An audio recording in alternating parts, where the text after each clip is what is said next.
The auctioneer did not want to list it. He had been at it since 9 in the morning working his way through the estate of Vernon Kirchner, a dairy farmer who had died owing more than his land was worth. The auction was held in a muddy lot outside Friendship, Wisconsin on the second Saturday of April, 1967. By 3 in the afternoon, most of the good equipment had been sold. The milking stanchions went early. The hay elevator brought decent money. A serviceable Oliver plow changed hands for $60, and the crowd murmured approval, because 60 was fair. Maybe 40 men stood in the spring mud, hands stuffed into jacket pockets, boot heels sinking slowly into the soft ground, waiting for the last item so they could go home and start evening chores. The auctioneer looked at his clipboard.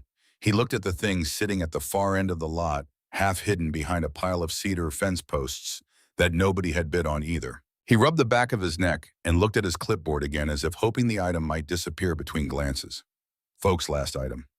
1952 Farmall Super M. No engine, no starter, no generator, no carburetor. She has got wheels and a frame, and that is about the extent of it.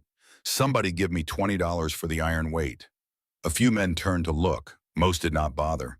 An engineless tractor at a farm auction was not a curiosity. It was a punchline. Someone had pulled the motor out years ago for reasons nobody remembered, and nobody had cared enough to investigate, and the tractor had been sitting in a fence row ever since. Leaves had packed into the hood cavity in layers, one autumn on top of another, compressing into a dark mulch that smelled of rot and tannin. Mice had nested in the wiring channels and chewed through every insulated wire they could reach. Rain had pulled in the bell housing and rusted the clutch plate into a single fused disc of iron oxide that would never turn again. The Red Paint International Harvester's signature red had faded under years of sun and weather to the color of old brick, chalky and dull flaking at the edges of every panel. You could stand at the front of the tractor and look straight through to the firewall. There was nothing inside. No block, no head, no manifold. Just an empty cavity where 400 pounds of cast iron should have been. A shell, a tin can on wheels. The hood gaped open like a mouth with all its teeth pulled. A scrap dealer named Horvath raised his hand from the back row. 20. The auctioneer nodded, grateful that someone had broken the silence. $20. Do I hear 25, 35, said a voice from the left side of the crowd. Heads turned. The voice belonged to Maren Engstrom. She was 29 years old, 5'7", 130 pounds, standing at the edge of the gathering in work boots and a canvas jacket that had belonged to her father. The jacket was too large for her. It hung past her hips, and the sleeves were rolled twice at the cuffs, but she wore it every day regardless, the way some people wear a wedding ring long after the spouse is gone. Her dark hair was pulled back with a rubber band. Her hands were calloused in patterns that no one in the crowd would have recognized, because the calluses came from machinists' tools, not of farmers' implements. The hard ridges ran along the insides of her fingers where they gripped lathe handles, and across the heels of her palms where they pressed against milling machine cranks. Horvath, the scrap dealer, looked at her, calculated the margin between $35 and what the iron would bring at the yard, found the margin to be negative, shrugged and dropped his hand. $35 was more than the scrap was worth. Nobody else bid. Nobody wanted to compete for the privilege of owning a tractor that could not move under its own power. The auctioneer shook his head, marked the sales sheet with a stroke of his pen, and moved on to closing announcements. The crowd began to break apart. Men walked toward their trucks. Engines started in the parking area. The auction was over. Maren walked to the farmall. She moved through the thinning crowd without hurrying, without speaking to anyone, without acknowledging the glances that followed her. She put her hand on the frame rail just below where the hood met the cowl. The steel was cold under her palm, cold from sitting in Wisconsin shade for years, but it was solid, dense. She could feel the weight of the machine through that single point of contact, the way a doctor feels a pulse through fingertips. The frame was heavy, balanced. The wide front axle sat square and true. Despite the years of neglect, the spindles still tight in their bushings, the tie rod ends showing wear, but not failure. The rear end, the transmission housing, and the final drives was International Harvester's best work from the early 50s. Bulletproof gearing designed for a generation of farmers who expected their equipment to last 20 years and would accept nothing less. A rear axle assembly that could absorb twice the torque the factory engine had ever produced without complaint. She was not looking at what was missing. She was looking at what was there. Two men helped her push the farmall onto her flatbed truck. Without the engine, the tractor was light enough that three people could roll it across level ground. She chained it down, checked the chains twice, climbed into the cab of her Ford truck, and pulled out of the lot onto County Road J, heading south toward home. She passed the co-op in Friendship on the way. The co-op was the center of agricultural commerce in Adams County, a cluster of buildings where farmers bought seed and fertilizer and fuel and stood around talking about weather and prices and each other.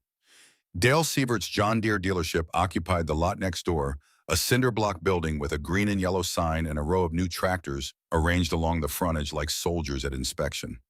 Dale was leaning against the door frame of his showroom, watching the auction traffic roll by, the way he always did on sale days, counting trucks, noting who bought what and who went home empty-handed, keeping mental inventory of every farmer's equipment situation within 30 miles, because that was how Dale Sievert sold tractors. He knew who was running old iron. He knew who was one breakdown away from needing a replacement. He knew the rhythms of wear and failure across the entire county the way a weatherman knows pressure systems. He saw the engineless farmall on the flatbed. He recognized the truck. He started laughing before the truck had passed the gas pumps. He was still laughing when he turned to the two men at the parts counter inside the dealership, a grin splitting his face like he had just heard the best joke of the spring. The Engstrom girl just bought a tractor with no engine. I am not joking. No engine. The thing is a shell. You can see straight through it. Tin can with wheels. What is she going to do with it? One of the men at the counter, a farmer named Hollis who was waiting for a set of plow bolts, shrugged and said, "Farm with it probably. She farms 140 acres with junk nobody else would touch. This is just the latest piece of her collection." You cannot farm with a tractor that has got no engine, Dale. Tell Marin that. See how far you get. By the end of that week, Adams County had a new joke. Marin Engstrom bought a tractor with no engine. What is next? A combine with no header, a plow with no blades, a barn with no roof. The jokes came easy and spread fast the way they always do when a quiet person does something nobody understands. And the jokes came easier still because the quiet person was a woman working a machine shop alone on a sandy farm that everyone agreed should have been sold 2 years ago when her father died, and because the people telling the jokes had never once set foot in that machine shop and had no idea what was inside it. But the people laughing did not know what Marin knew. They did not know about the engine she had already bought 6 months earlier, and they did not know about the blueprint she had found on her dead father's workbench. Let me tell you about the engine first because this is where the timeline bends backward and the story begins to make a different kind of sense. 6 months before the auction in October of 1966, Marin had driven 40 miles north to Fort McCoy. Fort McCoy was the Army base outside Tomah, Wisconsin, and it held surplus sales 4 times a year. The military sold off decommissioned equipment in lots pallets, stacked in a fenced yard behind the motor pool, everything tagged and numbered and priced to move. Trucks with flat tires and cracked windshields. Generator sets that had been superseded by newer models. Toolkits, canvas tarps, mess hall equipment, signal wire. Anything the Army no longer needed sold to civilians for pennies on the dollar. Farmers in central Wisconsin had been buying military surplus for decades. A man could outfit half a farm operation from Army cast-offs if he knew what to look for and did not mind olive drab paint on everything he owned. Marin knew what to look for. She had been looking for it since the previous spring when she had found the blueprint in her father's workshop. But the blueprint comes later. The engine comes first. She arrived at Fort McCoy on a Tuesday morning in October. The surplus yard was open to civilians from 8 to 4. She signed in at the gate, showed her driver's license, and walked the rows of pallets under a gray Wisconsin sky that promised rain but had not yet delivered. She moved slowly, reading tags, checking serial numbers, ignoring the trucks and the canvas and the mess equipment. She was looking for one specific thing, a Continental CD 193 diesel engine, 4 cylinders, 193 cubic inches of displacement, rated by the Army at 48 horsepower, which was a number Marin knew to be conservative because her father had examined one of these engines at a surplus sale in 1961 and told her the truth about it. That engine makes 55, maybe 60 horsepower. If you tune it right, Gunner had said, standing in the surplus yard at Camp Douglas, turning the crankshaft of a CD-193 by hand and listening to the compression. The Army rates everything low. Reliability margins. They want an engine rated at 50 to actually make 60, so it never works hard, so it never breaks. The real output is higher than the tag says. More importantly, the CD-193 was a diesel. The Farmall Super M had come from the factory with a 264 cubic inch gasoline engine, making 44 horsepower at the drawbar. Gas engines had their virtues, but economy was not among them. They burned expensive fuel. They wore out faster. The spark ignition system added complexity and failure points. A diesel, by contrast, ran on cheaper fuel, lasted longer, made more torque at low RPM, and ignited its fuel through compression alone. No spark plugs, no distributor, no points to wear and go out of adjustment. Exactly the characteristics you needed for heavy pulling in sandy Wisconsin soil, where the ground grabbed at plow bottoms like wet cement, and the tractor that survived was the tractor that could lug through resistance without stalling. Marin found her engine on the third row of pallets. It was sitting next to a dead generator, set the generator housing dented and corroded, the whole unit tagged for disposal. The Continental engine was still bolted to its mounting frame, inside the generator housing covered in Army olive drab paint that was chipped at the edges but intact across the casting surfaces. The tag wired to the lifting eye read, "Serviceable. Removed for unit replacement." She read the tag twice. Serviceable. The Army had pulled a working engine out of a generator set simply because the generator itself was obsolete, superseded by a newer model. The generator was junk. The engine inside it was fine. A perfectly good diesel discarded because the machine it served was no longer needed. Marin understood that feeling better than she wanted to admit. She knew what it was like to be functional inside a frame the world had written off. She found the surplus yard sergeant, a thick-necked staff sergeant named Kowalski, who ran the civilian sales with the bored efficiency of a man who had been doing the same job for 15 years. She asked him about the Continental. He pulled the inventory sheet, confirmed it was tagged serviceable, and quoted her a price: $85. $85 for a running diesel engine that would have cost $1,200 new from Continental Motors in Muskegon, Michigan. $85 for an engine that made more power on cheaper fuel with longer service life than the $400 gasoline engine that International Harvester had designed for the Farmall Super M. Marin wrote a check. Sergeant Kowalski helped her rig a chain hoist to lift the engine out of the generator housing and onto the bed of her truck. He helped because he was curious about the young woman buying a surplus diesel and asking technical questions about injector timing and compression ratios that most of his own motor pool mechanics could not have answered. He had been selling surplus to farmers for years, and the farmers usually pointed at a pallet and said how much. They did not ask about fuel injection pressures. The engine sat on her truck bed, 400 pounds of cast iron and steel olive drab, and anonymous a military heart waiting for a civilian body. Marin drove it home and parked it in her father's workshop next to the milling machine. Now she had the engine. She just needed the tractor to put it in. She waited 6 months. She farmed through the summer and fall of '66, running the old equipment her father had built and rebuilt over 30 years of stubborn, ingenious, relentless tinkering. She studied the blueprint in the evenings, making her own calculations, her own notes, her own lists of materials and dimensions and clearances. She checked the auction notices in the Adams County newspaper every week, looking for a Farmall Super M frame. She needed the frame to be empty. A tractor with a seized engine would mean hours of removal work and an engine she did not want. A tractor with a running engine would cost too much and come with the wrong power plant. She needed a shell. Just the frame, the transmission, the axles, the wheels. The bones of the machine without the heart. In March of 1967, she saw the listing in the auction notice. Kirchner Estate. Friendship. Equipment list included one line that made her pulse quicken. 1952. Farmall Super M, no engine. She read it twice.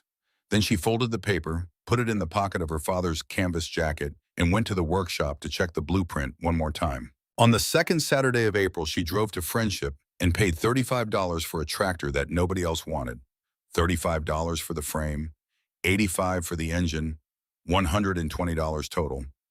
Dale Sievert's cheapest John Deere was $7,400.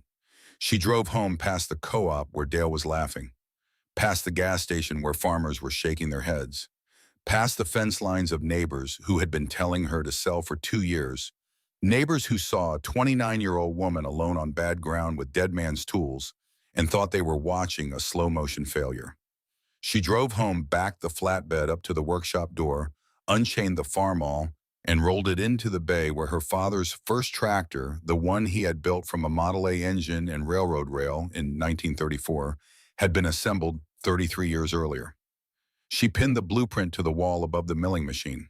She picked up a wrench, and in the silence of her father's workshop, with her father's tools hanging on the walls, and her father's last project spread out mechanical pencil on drafting paper, above her head, Maren Engstrom began to build. Now let me tell you about Gunnar Engstrom, because the engine Maren put in that farmall only makes sense if you understand the man who taught her to think about machines. Gunnar was born in 1903 in a small town outside Stuttgart, in the part of southwestern Germany where precision metalworking was not merely an industry, but a tradition passed down through families like a language. The region produced machinists the way the American Midwest produced farmers, steadily, reliably, generation after generation. Gunnar apprenticed at a machine works from the age of 14, learning to cut metal to tolerances that most people cannot perceive without instruments. He learned the lathe first because the lathe is the mother of all machine tools, the one from which every other metalworking operation descends. Then the milling machine, then the surface grinder, then the forge and the heat treatment furnace and the art of hardening steel so that it holds an edge or bears a load without yielding. By 20, he could operate any machine tool built in Europe. By 25, he could design and build machine tools himself from raw castings and bar stock, creating the very instruments that created other things.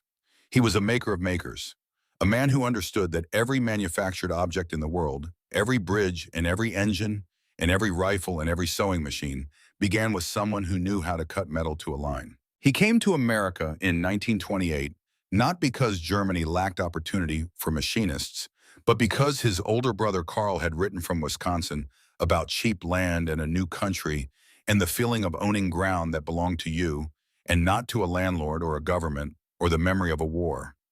Gunnar arrived in Adams County with a machinist's tool chest that weighed more than his suitcase, $400 in savings, and almost no English. He bought 140 acres of sandy, marginal ground south of Friendship. The soil was poor. The established farmers, the ones with the good bottomland along the creeks and rivers, did not want it. That was why Gunnar could afford it. He never made much money farming. The sandy Wisconsin soil was not built for high yields. It drained too fast, held too little moisture, let nutrients leach away with every rain. 80 bushels of corn in a good year, 60 in a bad one, and some years worse than that. But what Gunnar lacked in income, he made up for in the ability to build anything the farm needed from whatever materials were available. He built his own equipment, not modified equipment, not equipment with aftermarket parts or dealer add-ons. Built from nothing, from scrap and surplus, in bar stock, in castings, and the contents of his own mind. His first tractor was assembled in 1934 from a Model A Ford engine pulled from a wrecked car, a truck transmission bought at a junkyard in Portage, and a frame he welded from railroad rail that he cut with a hacksaw and shaped on the forge. The tractor looked like something from a fever dream, all odd angles and improvised brackets, unpainted with no sheet metal covering the mechanical works. It looked like the skeleton of a tractor, the bones without the skin. But it plowed straight, it did not break. And it cost Gunnar $22 in parts and a month of winter evenings in the shop. Over the next 30 years, he built or rebuilt every piece of machinery on the farm. Plows designed for his specific soil conditions. Cultivators with row spacing matched to his planting patterns. A grain wagon with a hydraulic dump bed fabricated from a log truck cylinder he bought at a scrapyard in Walsall. A hay rake with a mechanical action he designed himself, smoother and more reliable than the commercial models that cost 10 times as much. Neighbors came from 20 miles to stare at his creations, half in admiration and half in disbelief, the way people visit a folk art museum. They could see the ingenuity. They could not quite believe anyone would go to such lengths when a man could simply buy a tractor from a dealer and be done with it. But buying from a dealer required money that Gunnar did not have. Building in the shop required skill that Gunnar did have. The equation was simple. The execution was not. The workshop was the center of everything. It occupied a concrete-floored building behind the farmhouse 40 feet by 60 with a 14-foot ceiling that allowed room for a chain hoist and a steel I-beam Gunnar had installed for lifting engines and transmissions. The walls were lined with steel shelving he had welded from angle iron, and every shelf was organized with the same precision Gunnar applied to his machining. Boxes of fasteners sorted by type and size. Bins of raw material, steel and aluminum and brass arranged by alloy and dimension. Drawers of cutting tools, reamers and taps and dies and end mills, each one in its labeled slot. The machines were the heart of the shop. A South Bend lathe he had bought in 1947 from a bankrupt machine shop in Milwaukee, a 16-inch swing model with a quick-change gearbox that could cut any thread pitch from 4 to 224 per inch. A Bridgeport milling machine he had found as a wreck at an industrial auction and rebuilt over the course of a winter, replacing the worn ways, scraping the table flat, rebushing the spindle, until the machine cut as true as the day it left the Bridgeport factory in Connecticut. A coal forge he had built from a brake drum and a hand-crank blower. A welding setup with both oxyacetylene and electric arc capability, and enough precision measuring instruments, micrometers and dial indicators, and bore gauges and surface plates to equip a professional inspection department. Neighbors came from 20 miles to have Gunnar make parts that could not be bought anymore. Obsolete castings for discontinued machinery. Custom brackets for non-standard applications. Gears and shafts and bushings that the dealer said did not exist, that the factory had stopped producing years ago, that could not be found in any catalog. Gunnar made them exist. He took measurements from the broken part, drew the replacement on drafting paper, set up the lathe or the mill, and cut a new one from bar stock. He charged almost nothing because the work itself was the payment, the satisfaction of solving a problem that no one else could solve. Maren was his only child. Lorraine, her mother, had wanted more children, had prayed for them in the Lutheran church and friendship every Sunday for years, but the children did not come. So Gunnar taught Maren what he would have taught a son, because the knowledge had to go somewhere. Knowledge that is not passed down dies with the man who holds it, and Gunnar could not bear the idea of his skills ending when his hands stopped moving. Metal did not care who held the wrench. The lathe did not know if the hands on its handles belonged to a man or a woman. Only the skill mattered, only the precision. By 12, Maren could run the lathe, not play with it, run it, turning steel to dimension with the steady hand and the measured eye that the work demanded, reading the micrometer to a tenth of a thousandth of an inch, translating those tiny numbers into the real-world difference between a part that fit and a part that failed. Adjusting feed rates by sound, because a lathe cutting properly makes a particular hiss and a lathe cutting too aggressively or too lightly makes a different sound entirely, and Gunnar taught her to hear the difference before she could articulate what it meant. By 15, she could weld as well as her father. Gas welding and arc welding, both laying beads on steel plate so uniform that you could not tell where one pass ended and the next began. The key to welding, a Gunnar told her, is patience. The metal wants to join. You are not forcing it. You are giving it permission. Your job is to control the heat, maintain the arc, feed the rod at the right speed, and let the metal do what metal does. By 18, she understood metallurgy, heat treatment, and dimensional tolerances, the way most farm kids understood planting dates and fertilizer rates. She knew that 4140 steel could be hardened to Rockwell 60, but would be brittle above 55. She knew that aluminum expanded faster than steel when heated, and that this difference could be used to shrink fit a bearing onto a shaft. She knew that a thousandth of an inch was the thickness of a human hair, and that the difference between a thousandth and 2 thousandths was the difference between a machine that ran smooth and a machine that destroyed itself. Gunnar did not just teach her how to make parts. He taught her how to think about machines. To see a tractor not as a fixed design from a factory, not as a finished product that came into the world complete and immutable, but as a collection of systems that could be reimagined, recombined, improved. An engine was not sacred. A transmission was not permanent. A frame was not married to the components the factory had chosen to install. Everything was separable. Everything was replaceable. Everything could be made better if you understood the systems well enough to see the possibilities. A factory builds what they can sell. Gunnar told her one evening in the shop while she was facing a coupling on the lathe. The blue-white chips of steel curled away from the cutting tool and fell into the chip pan with a sound like tiny bells. A machinist builds what he needs. The factory is limited by profit. They build what the most customers will buy, not what any single customer actually requires. The machinist is limited only by what he knows, and what he knows he can build. Maren was 27 when Gunnar died. November of 1965. Heart attack. It happened in the shop, the only place it could have happened, because the shop was where Gunnar spent every hour that the farm did not claim. He was rebuilding a hydraulic control valve for the tractor's three-point hitch, a job that required removing a dozen small springs and check balls and reassembling them in the correct sequence. They found him on the concrete floor beside the milling machine. The wrench was still in his right hand.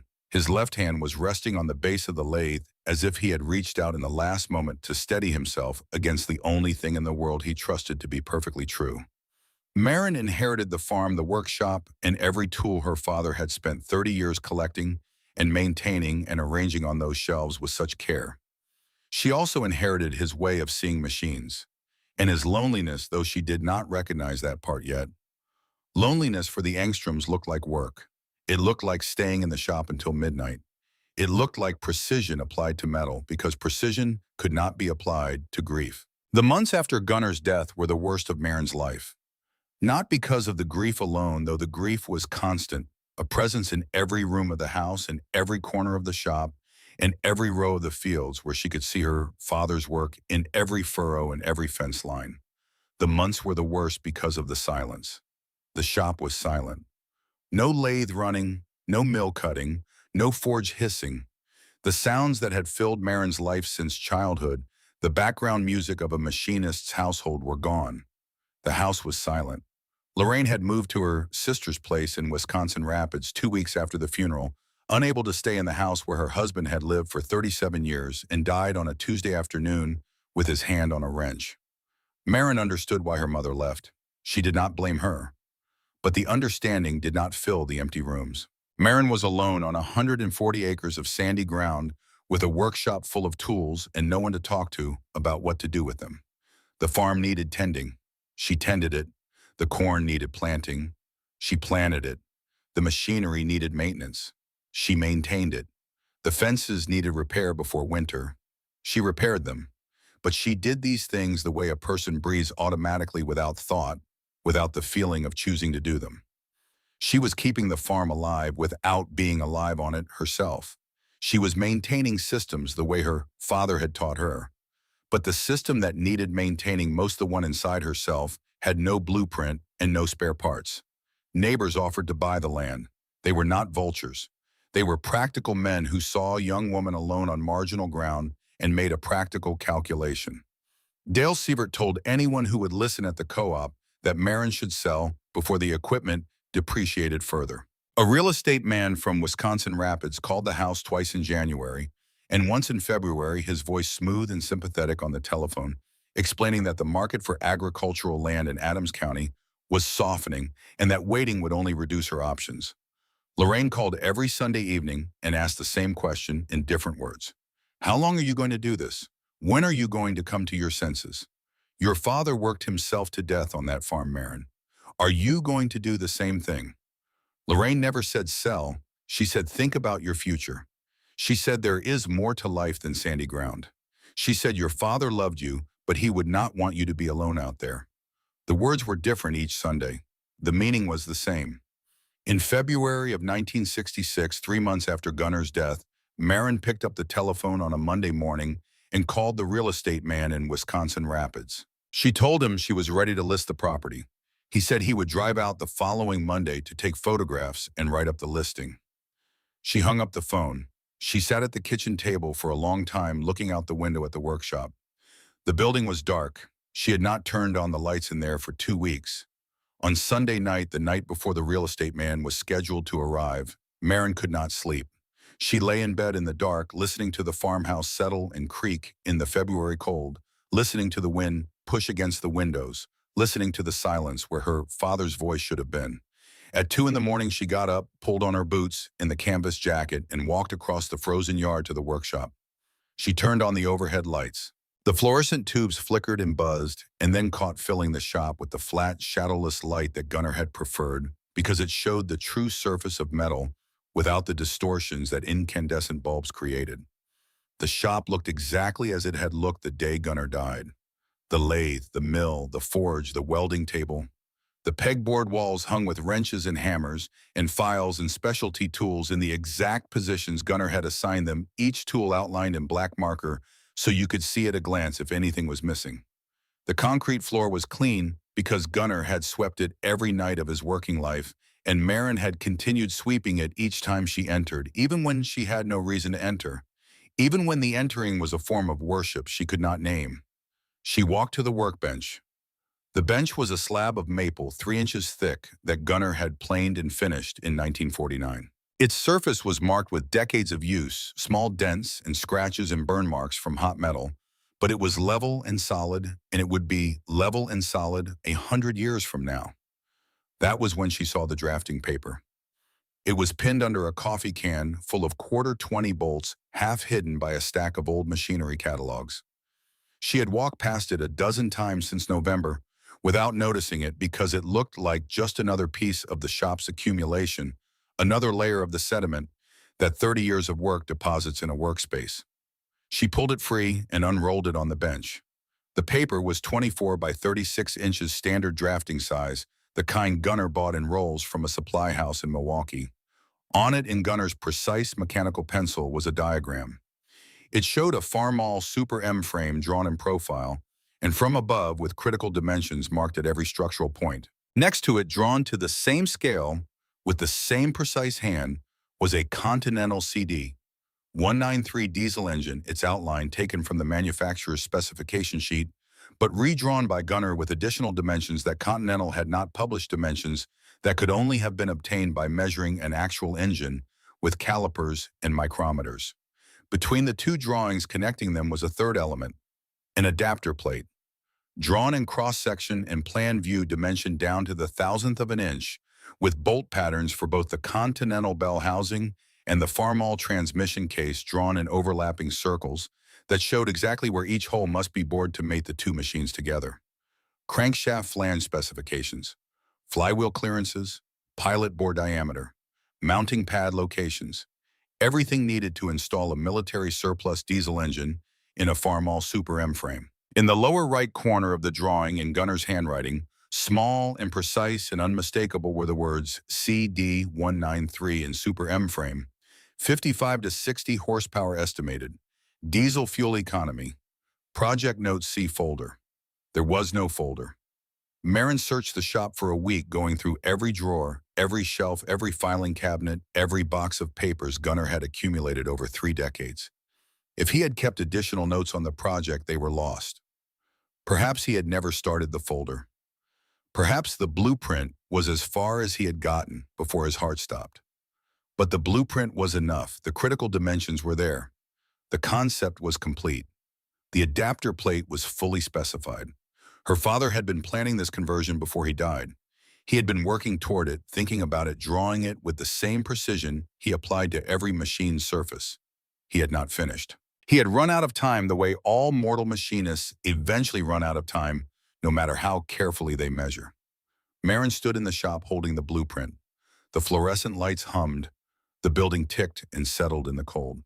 She could feel her father's presence, not his ghost, but his intention. The blueprint was a message, a set of instructions left behind by a man who knew perhaps that he would not be the one to follow them. A last project, an unfinished sentence that only she had the skills and the knowledge and the tools to complete. She pinned the blueprint to the wall above the milling machine, in the spot where Gunnar had always pinned his current project drawings. She called the real estate man at 7 on Monday morning and told him not to come. She told him she had changed her mind. She told him the farm was not for sale. She called Lorraine at 8. "I am not selling, Mama. I have found something Papa was working on.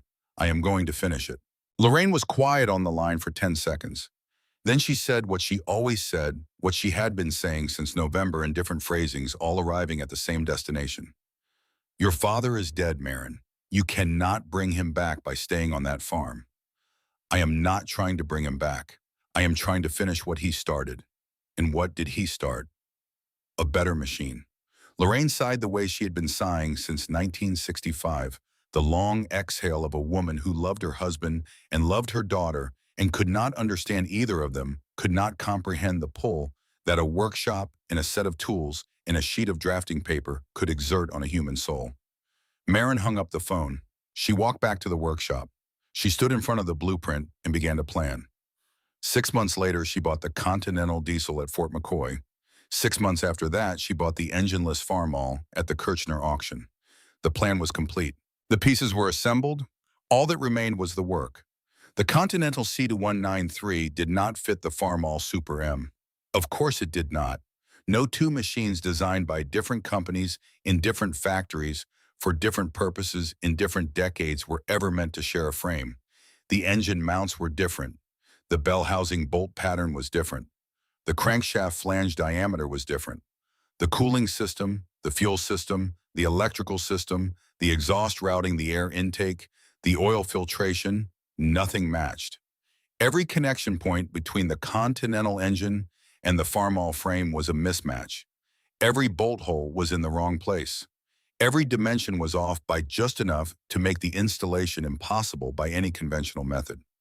A dealer would have looked at the two pieces sitting in that workshop and said it could not be done. Go buy a tractor that runs. A factory engineer would have run the compatibility specifications and reached the same conclusion. The tolerances are incompatible. The bolt patterns do not align. The project is not merely difficult. It is by any reasonable engineering standard impossible. Marin did not operate by reasonable engineering standards. She operated by thousandths of an inch and the knowledge her father had spent a lifetime teaching her. She had the blueprint. She had the tools. She had the dimensions. And she had the winter ahead of her, the long Wisconsin winter, when the fields were frozen and the days were short and the only productive place on a farm was inside a heated workshop with a lathe and a milling machine and a piece of metal that needed to be made into something it was not yet. She started in May of '67 as soon as the corn was planted and the spring field work was done. The days were long enough now that she could finish chores by 6 in the evening and still have 3 or 4 hours of usable time in the shop before exhaustion forced her to stop. She began with the most critical component, the adapter plate. The adapter plate was the keystone of the entire conversion. A single piece of steel 1 inch thick that would bolt to the Farmall transmission bell, housing on one side, and mate to the Continental engine on the other. It had to speak two mechanical languages simultaneously, translating between an American farm tractor from 1952 and a military industrial diesel engine from 1961, making them think they had been designed for each other when in fact they had never met. The tolerances were extraordinary. The pilot bore the central hole through which the transmission input shaft would pass had to be concentric with the engine's crankshaft to within half a thousandth of an inch, the thickness of a sheet of newspaper divided by 10. If the bore was off by more than that, the crankshaft and the input shaft would not be aligned. The universal joint, if one were used, would cycle through uneven angles. The bearings would load unevenly. The vibration would build season after season until something cracked or seized or shook itself free at the worst possible moment. The bolt holes had to match two different patterns. The Continental bell housing used a metric bolt circle derived from its German-influenced industrial heritage.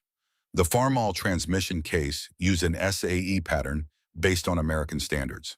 The holes in the adapter plate had to accommodate both positioned so that the plate could be bolted to the Farmall with one set of fasteners and to the Continental with another, each set tight, each set properly torqued, each set carrying its share of the load without interference. The faces of the plate had to be flat to within a thousandth of an inch across the entire surface.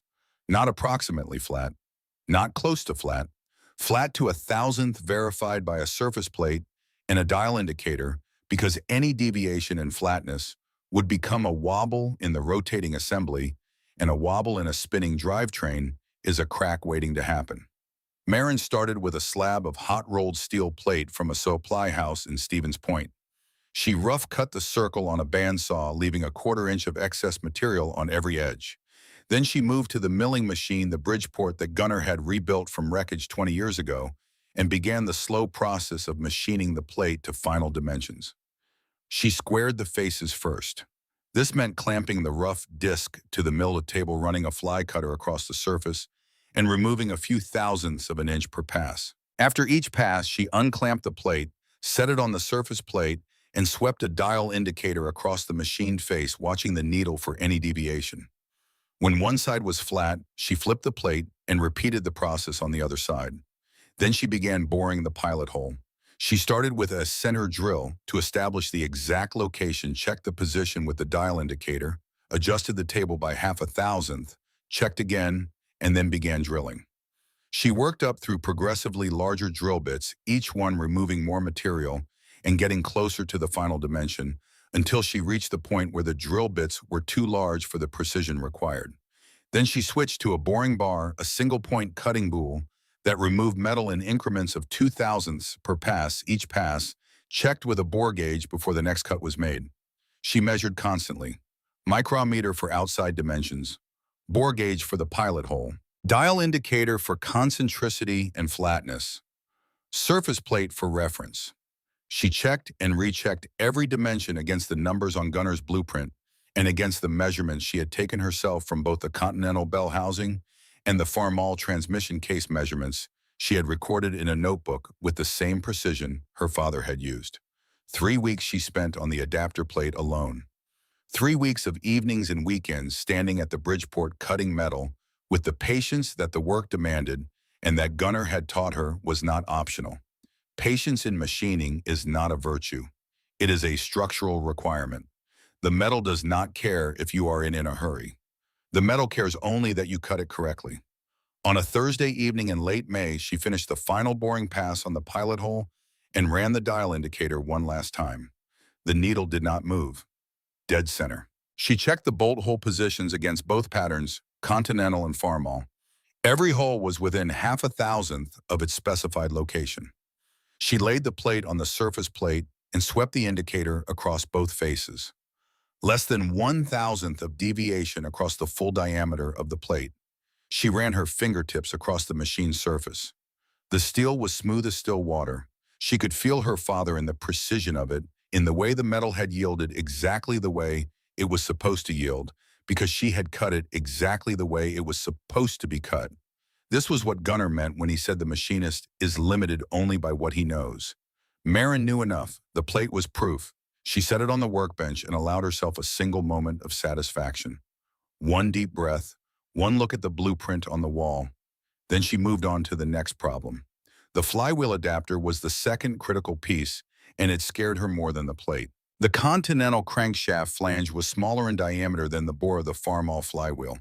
The engine and the transmission were designed to rotate at the same speed to transfer the same power, to do the same fundamental job, but the physical interface between them was incompatible. They spoke different mechanical languages at the exact point where rotational energy had to pass from one to the other. Maren needed to build a translator. She machined a stepped collar from a solid billet of 4140 chrome molybdenum steel, a high-strength alloy that could withstand the torsional stresses of a diesel engine without fatiguing over thousands of hours of service. The collar bolted to the Continental crankshaft flange on one end and presented the correct diameter and bolt pattern for the Farmall flywheel and clutch assembly on the other. It was a precision coupling, a mechanical handshake between two machines that had never been introduced. The danger was balance. A flywheel spinning at 2,000 revolutions per minute is a gyroscope. It stores enormous rotational energy. If the adapter collar added even a fraction of an ounce of imbalance to the assembly, the vibration forces at operating speed would be severe. Over time, those forces would fatigue the crankshaft, destroy the bearings, crack the adapter plate, and reduce the entire conversion to an expensive pile of scrap.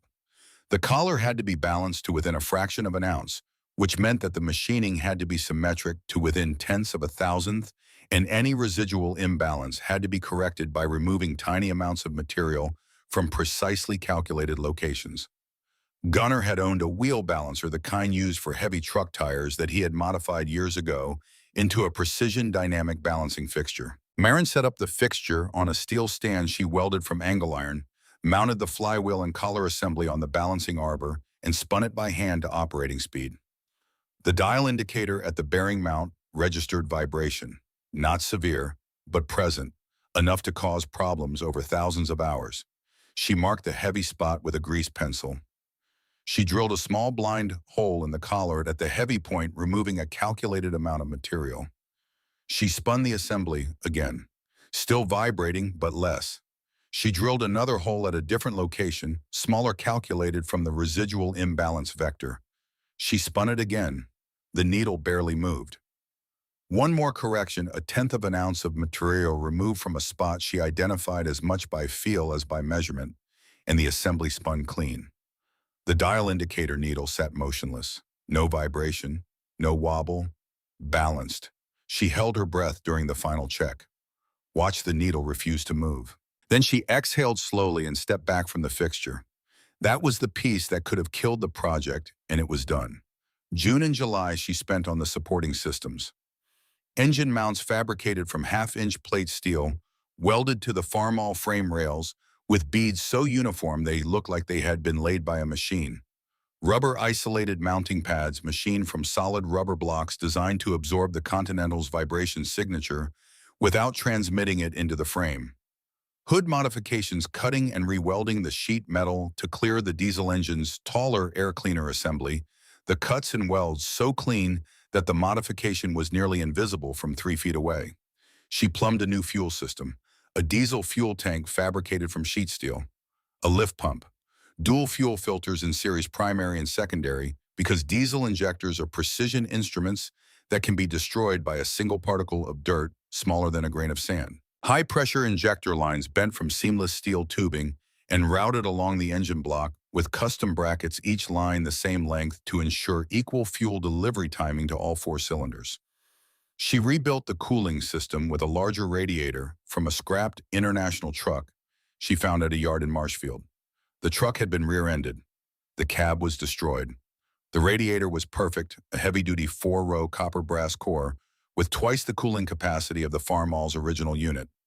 She fabricated new mounting brackets, plumbed it into the cooling circuit with custom hoses and a thermostat housing she machined from aluminum bar stock on the lathe. She wired a new electrical system from scratch. Glow plugs for cold starting, because a diesel engine does not use spark plugs and needs its combustion chambers preheated in cold weather. A heavy-duty starter motor, also from Fort McCoy surplus, capable of cranking the high-compression diesel in January temperatures. A wiring harness she built by hand, soldering every connection with rosin core solder wrapping, every junction and rubber tape routing every wire through protective loom along the frame rails where heat and abrasion could not reach them. It was August when the mistake happened. She had been working on the project for 3 months. The adapter plate was installed. The engine mounts were welded to the frame. The Continental was sitting in the engine bay, bolted to the plate connected to the Farmall transmission through the flywheel adapter she had balanced with such care. The fuel system was plumbed and bled. The cooling system was connected and filled. The electrical system was wired and tested. The tractor was by every measure she could apply ready to start. She had been eager. That was the problem. After months of careful, painstaking, thousandth by thousandth work, she was close enough to the finish that she could almost hear the engine running, and the almost made her rush. She connected the last of the injector lines on a Saturday evening, double-checked the fuel system for leaks, primed the lift pump until diesel wept from the bleeder valves and climbed under the seat. She turned the key. The glow plug light came on. She waited 15 seconds. She pressed the starter button. The Continental turned over. The compression was heavy, the starter straining against the resistance of 4 cylinders squeezing air to ignition temperature. The glow plugs glowed. The injectors fired. The engine coughed once rough and incomplete. Coughed again. Then caught. For 3 seconds, the workshop filled with the deep, rolling, unmistakable sound of a diesel engine, running the sound Marin had been imagining for months, the sound her father had drawn on paper but never heard. Then the vibration started. Not the gentle tremor of an engine at idle, the background hum that every running machine produces. This was something else. A hard, rhythmic shaking that came through the frame rails and into the floor and rattled the wrenches on the pegboard wall 10 feet away. The whole tractor rocked on its tires. The Continental was running, but it was running wrong, and the wrongness was mechanical, structural deep. Marin killed the ignition. The engine sputtered and died. The workshop went silent. The silence that followed was worse than the noise, because in the silence Marin could hear what the vibration meant. Something was misaligned. Something she had built was not right. Something she had spent 3 months of evenings and weekends creating, measuring, checking, and believing in was wrong. She climbed down from the seat and pulled the inspection cover off the bell housing. She mounted a dial indicator on a magnetic base, attached it to the transmission case, and touched the probe to the adapter plate's pilot bore. Then she rotated the crankshaft by hand, slowly watching the indicator needle. The needle moved. 2 thousandths. Then 3. The pilot bore was not concentric with the transmission input shaft. The adapter plate had shifted, but she had checked it. She had measured it 6 times on the bench. It had been perfect. Dead center. Half a thousandth of deviation. She had the measurements in her notebook to prove it. The plate had been perfect on the bench, but when she bolted it to the bell housing under load with the 400-pound weight of the Continental engine hanging on it, with the bolts torqued to specification, the plate had moved. The mounting bolts had pulled one side of the plate tighter than the other. The steel had flexed imperceptibly, a thousandth of an inch at one edge, and that thousandth had propagated through the rotating assembly, amplified by the spinning mass of the flywheel, until the whole drivetrain was vibrating with a force that would destroy bearings and crack castings within a season. 3 weeks of work on the adapter plate.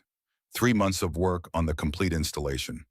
One mistake, not in the machining, but in the assembly sequence and the torque pattern of the mounting bolts, and the project was a failure. Marin sat down on the shop floor with her back against the Farmall's left rear tire. The concrete was cold. The shop was quiet. The fluorescent lights hummed overhead, indifferent to failure. She sat there for a long time. She thought about the real estate man in Wisconsin Rapids. She thought about Lorraine, who would say, "I told you so," without using those exact words, which was worse because the absence of the words made the meaning louder. She thought about Dale Sievert at the co-op, who would not even need to laugh. He could just raise his eyebrows, and that way he had that dealer's expression of mild, knowing amusement, and everyone in Adams County would understand what the eyebrows meant. She thought about Gunnar. She wondered if he had ever sat on this same floor, in this same posture, facing a failure he could not explain. She wondered if the blueprint on the wall had been the product of a straight line from concept to drawing, or whether Gunnar had made wrong turns on the way to the design, had machined parts that did not work, had sat in this shop and questioned whether the idea was sound. She did not know. She could not ask. That was the nature of inheriting a dead man's project. You got the drawings, but not the drafts. The final answer, but not the working. She sat on the floor until the cold came through her coveralls and made her stand up. Then she covered the Farmall with a canvas tarp, turned off the lights, and went to the house. She did not go back to the shop for 3 days. Walt Dressler came by on a Tuesday. Walt was 71 years old, a retired tool and die maker who had worked at a precision shop in Wausau for 40 years, making injection molds and stamping dies for manufacturers across the Midwest. He had moved back to Adams County after retirement to be near his daughter and her family, and he spent his days the way retired machinists spend their days, reading trade magazines, visiting other shops, and critiquing the work of younger people who did not know what they did not know. He had known Gunnar since 1943, when they met at a war bond drive in Friendship, and discovered within 10 minutes of conversation that they were the only 2 men in the room who knew what a surface grinder was for. They had been friends for 22 years after that, the quiet kind of friendship that machinists share, built on mutual respect for precision and a mutual inability to explain their work to anyone outside the trade. Walt had heard about Marin's project through the co-op network that connected every person in Adams County to every other person, a grapevine more efficient than any telephone system. He had heard the jokes, too. He had not laughed at them. Walt Dressler did not laugh at people who worked with metal, because he knew how hard the work was and how much courage it took to attempt something that had never been done. He drove to the Engstrom farm on a Tuesday afternoon without calling ahead. He found Marin in the yard repairing a fence post, the kind of routine farm task that people do when they are avoiding something else. Walt did not ask if he could see the tractor. He walked into the shop, pulled the tarp off the Farmall, and began examining the work. He moved slowly with his hands behind his back, bending at the waist to look at the engine mounts. the fuel system routing the cooling modifications, the wiring harness. He crouched down with some difficulty, his knees protesting the way 71-year-old knees protest all sudden requests, and looked at the adapter plate. Then he straightened up and looked at Marin, who had followed him into the shop and was standing by the workbench with her arms crossed and an expression on her face that combined defensiveness and despair in equal measure. "Your plate shifted under bolt load," Walt said. It was not a question. He had seen the dial indicator still clamped to the transmission case, the probe still touching the pilot bore. He knew what the setup meant. 2000s at the pilot bore, Marin said. Walt nodded slowly. Uneven torque on the mounting bolts. Yes. Walt was quiet for a moment. He looked at the adapter plate. He looked at the blueprint on the wall. He looked at the tools on the pegboard, Gunner's tools, arranged exactly the way Gunner had arranged them. "Your father had the same problem in 57, Walt said. Marin uncrossed her arms. 57. He was building a PTO adapter for the Ford tractor. Same situation exactly. Perfect on the bench, out of specification under load. He spent 2 weeks trying to understand what happened. It made him furious. You know how he was. Gunner could tolerate a lot of things, but he could not stand a mistake he could not explain." "What did he do?" Marin said. Walt smiled, the brief, contained smile of a man sharing a memory that still pleased him after 20 years. "He did the same thing you are going to do. He pulled the plate. He remachined the bolt holes with a slight interference fit, 3/1000ths oversized, so the bolts would preload the plate against shifting when they were torqued. And he torqued them in a star pattern opposite corners, first working inward with a calibrated wrench, so every bolt carried exactly the same load. The interference fit held the plate in position. The star pattern distributed the clamping force evenly. He made a torque sequence diagram and taped it to the wall so he would never make the same mistake twice." Walt paused. "Your father was a great machinist, Marin, but he was great because he made mistakes and figured out why. The blueprint on that wall is the last page of a long story. The pages before it are full of errors and corrections and problems he solved by refusing to quit. That is what makes a machinist. Not the successes, the recoveries." That was all Walt said. He did not offer to help with the repair. He did not give advice about anything else. He patted the fender of the Farmall the way a man pats a good horse, a gesture of respect for the machine and the person building it, and walked out of the shop to his truck. Marin watched him drive away. She stood in the doorway of the workshop for a while, feeling the late August sun on her face, feeling something shift and awed her, that she could not have named but that felt like her father's hand on her shoulder, steadying her the way he used to steady her hands on the lathe when she was 12, and the cutting tool chattered against the steel. She walked back to the adapter plate. She pulled it off the bell housing that evening. She set it up on the milling machine the next morning. She opened each bolt hole by 3/1000ths of an inch in a carefully calculated pattern that would create an interference fit when the bolts were installed, preloading the plate against lateral movement in any direction. She made a torque sequence diagram on a sheet of paper, numbering each bolt and specifying the order and the torque value, and she taped it to the wall next to her father's blueprint. 2 pieces of paper on the wall now. Gunner's drawing of what the machine should be. Marin's diagram of how to assemble it without the mistake she had made and the mistake her father had made before her. She reinstalled the plate on a Saturday in early September. She torqued each bolt in the sequence she had designed, checking the pilot bore concentricity with the dial indicator after every bolt was tightened. The needle did not move. Not 1/1000th. Not 1/2,000th. The plate was locked, preloaded, concentric, immovable. She torqued the last bolt and stepped back and looked at the indicator and felt something release in her chest that had been tight since August. The correction took 2 weeks. The lesson lasted forever. Autumn came and went. The corn was harvested, 82 bushels an acre from the sandy ground, not good and not terrible, which was the story of every harvest on the Engstrom farm going back to 1928. Marin sold the crop and put the money in the bank and went back to the shop. She worked through October and November and December. She rebuilt the Farmall's hydraulic pump, which had seized during the years the tractor sat in the fence row. She fabricated a new exhaust manifold from heavy wall steel tubing, routing it beneath the frame to a muffler she adapted from an international truck. She machined an oil filter adapter from aluminum because the Continental took a different filter than the original engine and no commercial adapter existed. For every problem she made a part. For every mismatch between the Continental diesel and the Farmall frame, she built a bridge.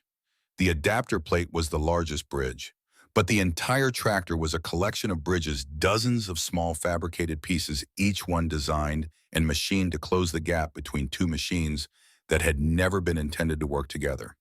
Each one a translation, each one a sentence in the mechanical language her father had taught her to speak. January, February, the coldest months in central Wisconsin when the temperature dropped below zero for days at a time, and the shop would have been uninhabitable without the wood stove Gunnar had installed in the corner. Marin fed the stove with oak splits she had cut and stacked the previous autumn.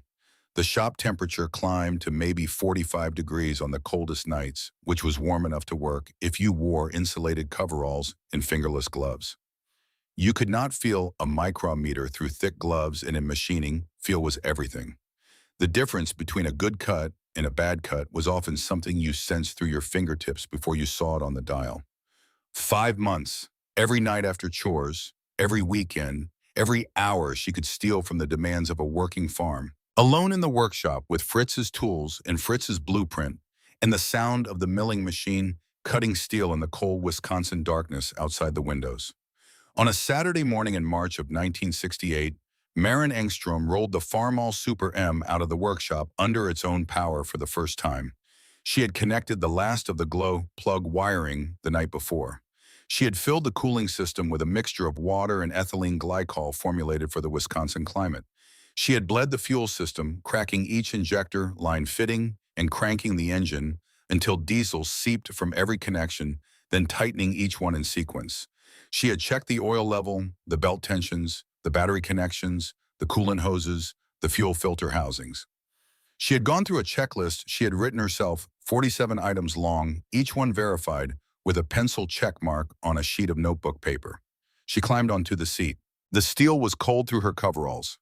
The morning air was 5 degrees above zero, cold enough that her breath made thick clouds in the early light. Frost covered the fields in every direction, white and crystalline, turning the sandy Adams County landscape into something almost beautiful. She turned the key. The glow plug indicator light came on, a small amber glow on the dashboard that meant the heating elements in the combustion chambers were warming, preparing the air inside the cylinders for the compression ignition that would follow. She waited 15 seconds. The light went out. She pressed the starter button. The Continental turned over.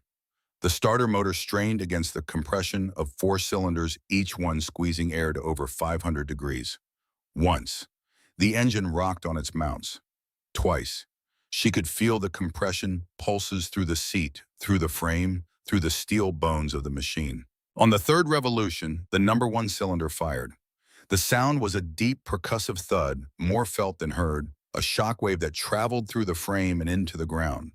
Then number 3 fired.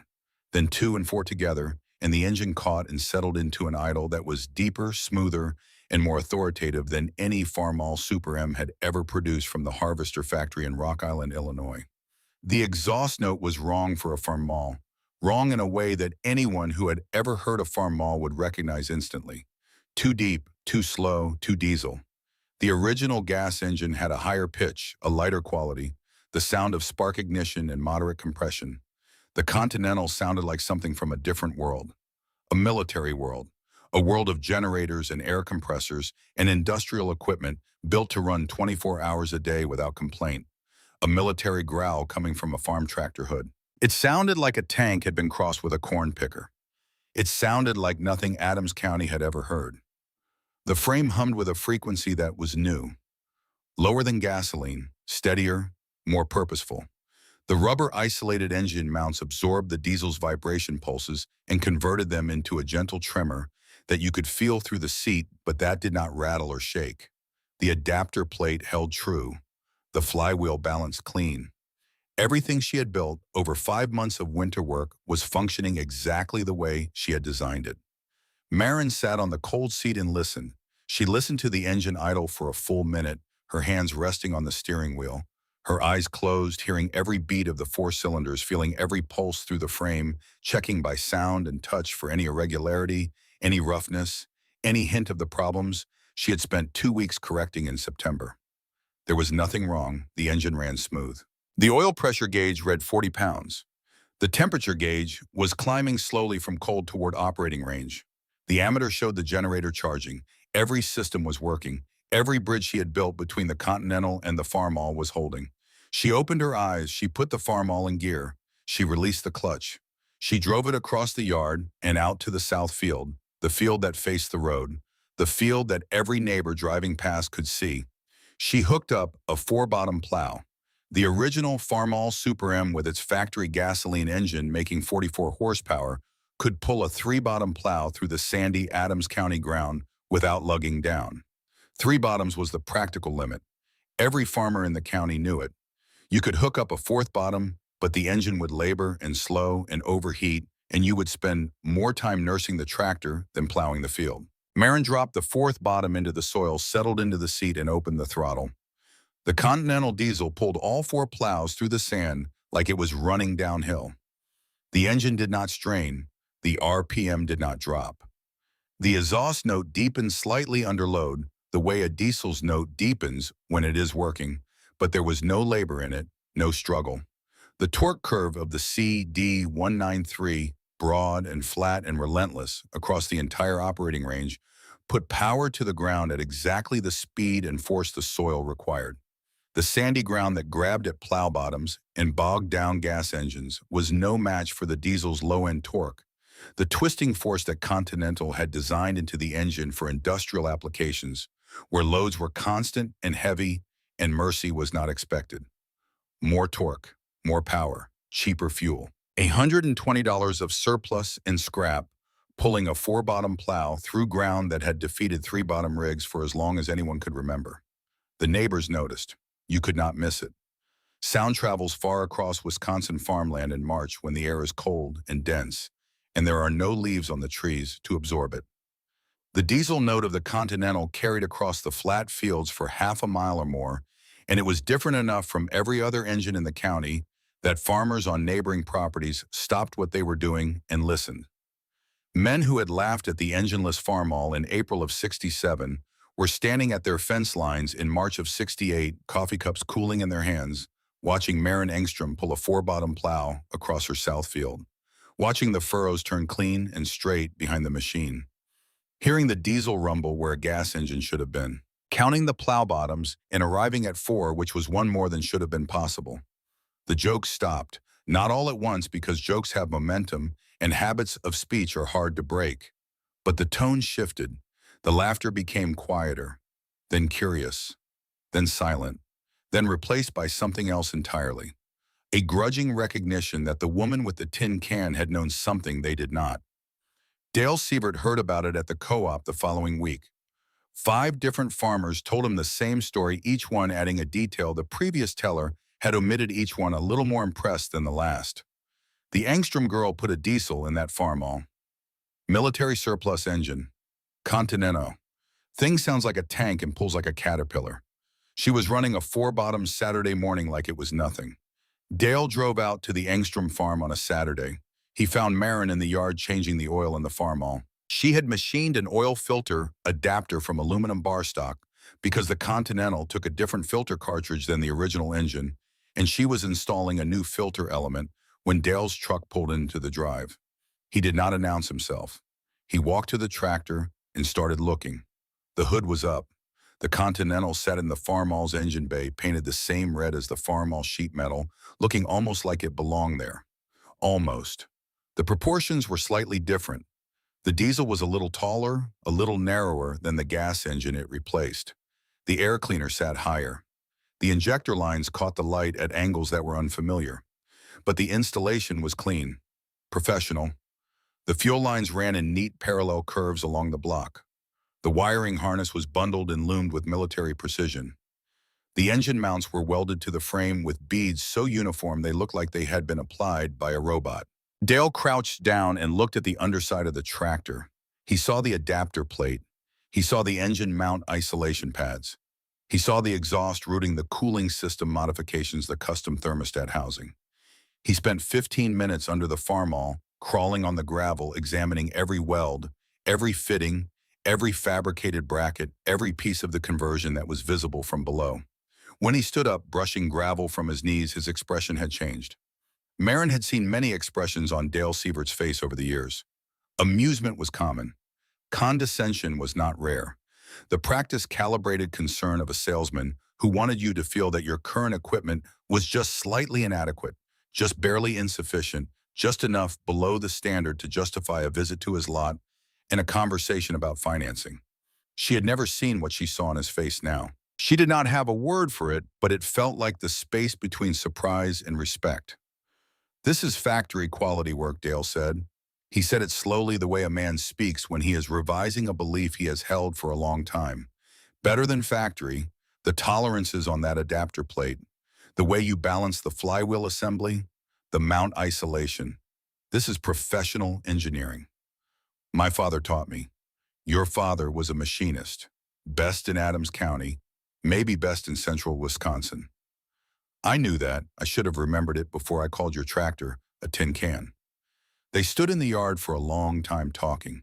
Dale asked questions that revealed more mechanical knowledge than Marin had expected from a salesman. How much power?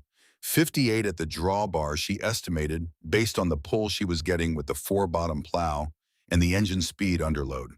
Factory spec was 48, but the Army underrated everything, and Gunner had been right about the real output. More power, cheaper fuel, diesel at 22 cents a gallon instead of gasoline at 35. Longer engine life because diesel engines run at lower RPM and higher compression, which means less wear per hour of operation. And the total cost, Dale said. He knew it would be low. He did not know how low. 35 for the tractor, 85 for the engine, maybe 40 in steel gaskets, hoses, and hardware. Call it $160. The number sat in the air between them like a physical object. Dale Sievert sold John Deere tractors for a living. He had been selling them for 12 years. The cheapest machine on his lot that spring was a John Deere 4020, priced at $7,400. He was standing in a farmyard looking at a tractor that outperformed half his inventory for $160, built by a 29-year-old woman, in a barn, from an engine the Army threw away and a frame the auctioneer almost did not bother to list. "I am not going to sell you a John Deere," Dale said. "Am I? Probably not. No, probably not." Dale drove home. He told nobody about the visit, not his wife, not the men at the parts counter, not the other dealers in the regional association. For the first time in his career, Dale Sievert had encountered something that his profession could not accommodate, and he needed time to process what it meant. The diesel Super M became the center of Marin Engstrom's farming operation from '68 onward, and it never relinquished the position. The Continental engine started every morning, winter and summer, with the reliability of a machine that had been designed for military service and built to tolerances that civilian equipment rarely matched. In January, at 20 below zero, when gas engines sat cold and dead and would not turn over because the gasoline had lost its volatility and the oil had thickened to sludge, the Continental's glow plugs heated the combustion chambers, the diesel fuel atomized under injection pressure, regardless of temperature, and the engine fired on the second or third crank and settled into its deep steady idle as if the cold were an irrelevance. It burned a third less fuel than the gasoline tractors on neighboring farms. It pulled harder at low RPM. It ran cooler in summer because the diesel combustion cycle is more thermodynamically efficient than the gasoline cycle. It required nothing more than oil changes every 200 hours, filter replacements, and an annual check of the injector timing. The adapter plate held. The flywheel adapter stayed balanced. The engine mounts did not crack. Everything Marin had built during the winter of '67 to '68 was holding because everything had been built by a machinist who understood that holding was not a hope, but a specification. By 1975, the Continental had logged over 4,000 hours without a single major repair. 4,000 hours of plowing and cultivating and planting and hauling and every other demand a working farm places on a tractor. The $160 machine was outworking equipment that had cost 50 times as much and was already wearing out. And Marin kept building. That was the thing about her, the thing that separated her from a person who gets lucky once. The Super M was not a one-time project. It was a philosophy made physical. It was her father's philosophy, the idea that a machine is never a finished product but a starting point. The idea that anything can be reimagined if you understand the systems well enough to see what they could become. Over the next decade, she built 3 more diesel conversions for other farmers in the region. Each one was different because each farmer had different needs and each tractor frame presented different challenges. A Farmall H with a small Perkins 4-cylinder diesel for a neighbor who farmed 60 acres and needed a light fuel-efficient machine for hay work and garden cultivation. A Farmall 560 with a turbocharged Continental for a farmer 20 miles north who worked heavy clay soil and needed more power than any stock engine could provide. A Farmall 460 with a surplus Navy generator diesel for a dairyman outside of Coloma who needed a tractor that would start without fail on January mornings because a dairyman who cannot start his tractor at 5 a.m. cannot feed his cows, and cows do not wait for machinery problems to resolve. She charged $200 to $400 for each conversion. Parts and a modest labor fee. The farmers supplied the tractor frames. Marin sourced the engines from military surplus sales, industrial auctions, and scrap yards across Wisconsin and Minnesota. Every adapter plate was custom machined on Gunner's Bridgeport. Every installation was one of a kind, and every single one of them ran. Dale Sievert watched his potential customer base shrink one diesel conversion at a time. Farmers who might have bought a used John Deere from his lot were instead paying Marin $300 for a machine that worked as well or better. But Dale was a better man than the jokes about car dealers would suggest. He could see the quality. He knew that the work coming out of the Engstrom shop was not backyard tinkering, but professional-grade mechanical engineering, and he knew that fighting it, bad-mouthing it, trying to convince farmers that Marin's conversions were unsafe or unreliable would be both dishonest and futile. The machines spoke for themselves. They started in the cold. They pulled in the sand. They lasted. In 1976, Dale did something that surprised everyone in Adams County, including himself. He started sending customers to Marin, farmers who walked into his dealership looking for a used tractor on a tight budget, men who could not afford a new John Deere and did not want to mortgage their land to finance one. Dale would listen to their situation, consider their acreage and their soil type and their operating costs, and then say something that no tractor dealer in the state of Wisconsin had probably ever said before. I cannot help you for under $3,000. But there is a woman south of Friendship who can. Name is Marin Engstrom. She will build you a tractor from surplus parts for a fraction of what I would charge. And honestly, it will run better than most of what is on my lot. It was an unusual arrangement, a dealer sending customers to someone who was in effect a competitor. But Dale understood a principle that many salesmen never learn, and that the best salesmen never forget. A farmer you help, even by sending him to someone else, is a farmer who remembers your name. And when that farmer's situation improves, when the crop prices rise, or the debt is paid off, or the inheritance comes through, he walks into your dealership first, because you were the one who helped him when he could not afford to be helped. Marin's savings grew the way quiet savings always grow when expenses are low and the work never stops. The $160 tractor had no monthly payment. The land was paid for. The workshop was paid for. She grew corn and soybeans on the sandy 140 acres, 80 to 90 bushels of corn in the good years, 65 to 70 in the lean ones. Nothing spectacular, but with near zero overhead, with no equipment, debt, no land payment, no shop mortgage, every bushel was profit.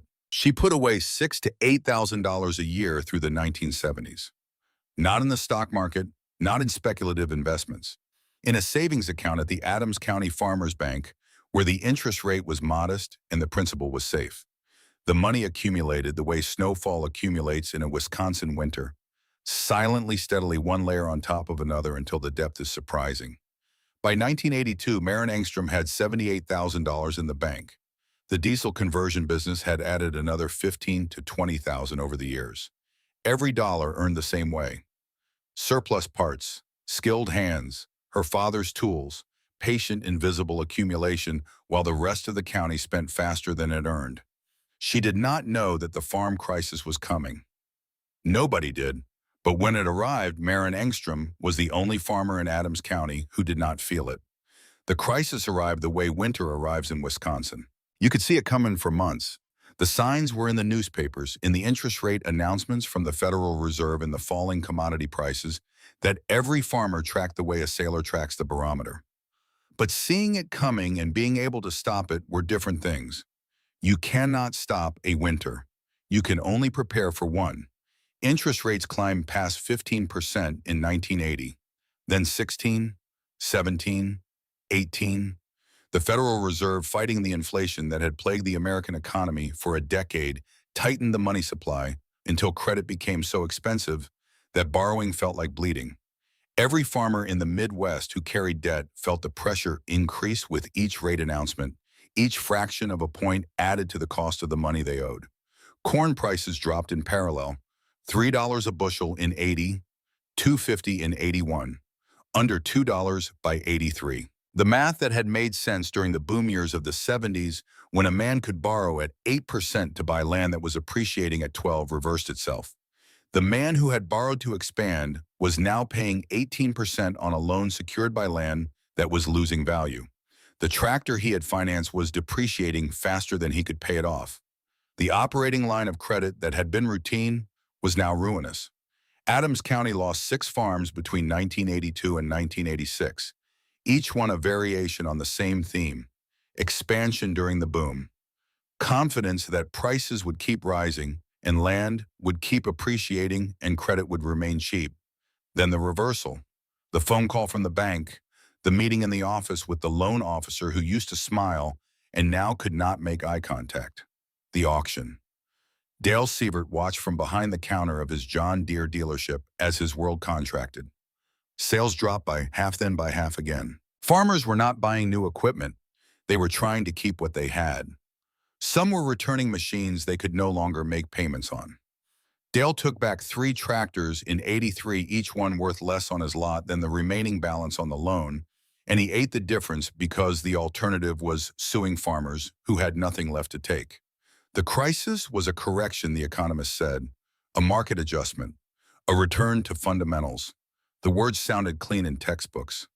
On the ground in Adams County, the correction looked like auction signs on every third road and moving trucks in driveways where families had lived for generations. Maren Engstrom's costs did not change. They never changed. That was the structural advantage of building, and instead of buying of surplus, instead of new of cash, instead of credit.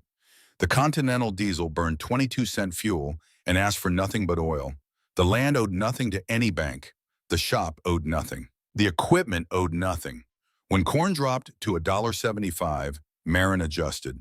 She cut her personal spending, which was already minimal. She deferred a paint job on the barn. She skipped the county fair. But she kept farming and she kept saving. Less than before, 3 or 4,000 a year instead of 7 or 8, but the direction never changed. Forward, accumulating.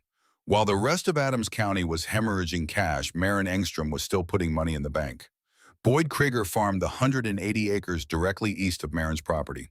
Boyd was a good man. That is the simplest and most accurate thing that can be said about him. He was the kind of neighbor who showed up without being asked when there was work to be done, the kind who noticed when a fence was down or a field was too wet to plant, and adjusted his own schedule to help without making a production of the helping. He did not talk much. He worked steadily. He treated his land and his animals and his family with the same quiet, consistent care.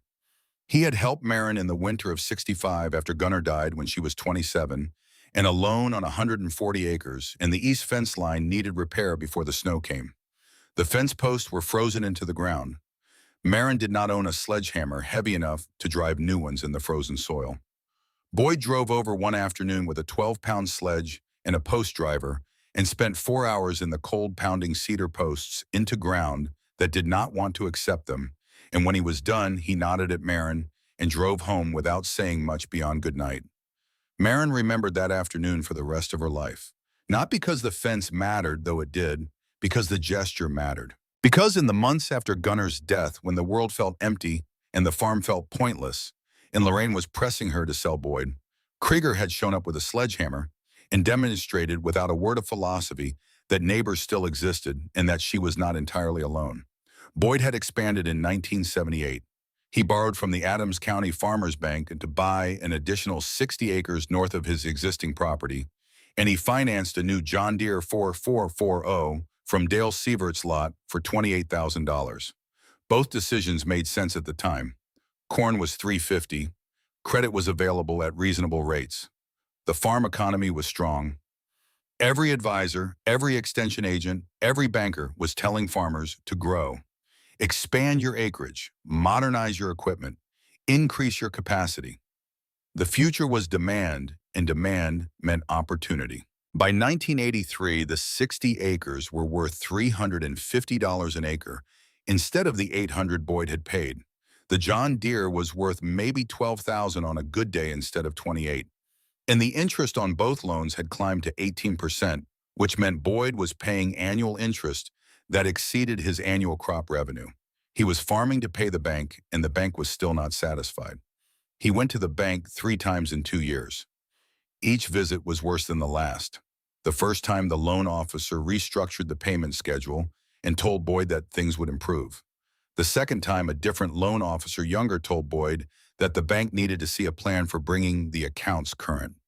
The third time, in the spring of '84, the original loan officer was back, and his face had the expression of a man delivering news he did not want to deliver. The bank was done extending. Adams County Farmers Bank was carrying too many troubled agricultural loans. The examiners were asking questions.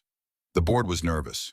Boyd had until the end of harvest to bring both accounts current, or the bank would foreclose on the collateral and sell everything at auction. Boyd could not bring the accounts current, not at those prices, not at those interest rates, not with the corn coming in at $1.75 and the costs running at $2.10 per bushel. It was arithmetic, not moral failure. But arithmetic does not distinguish between bad luck and bad character, and neither in the end do banks. The auction was held on a Saturday in October of 1984. It was one of those Wisconsin autumn days that arrives like an apology for the winter that is coming clear and bright. In 55 degrees, the trees along the fence rows turning gold and scarlet, the sky a blue so deep it hurt to look at. A beautiful day for anything except what was about to happen. The auctioneer set up his podium in front of the Krieger machine shed. The crowd was larger than most farm auctions because the Krieger place was known to be good land productive despite the sandy soil, and the people who attend auctions during a farm crisis are a mixed lot. Neighbors who come out of solidarity and guilt. Equipment dealers who come for bargains. Speculators from the cities Milwaukee and Madison who come with calculators and cold eyes looking for land they can buy cheap and rent back to the very farmers who lost it. Boyd stood near the machine shed with his wife Eleanor and their 2 teenage sons.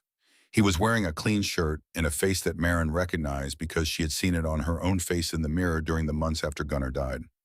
The face of a person who has done everything within their power and knows it was not enough. Marin arrived early.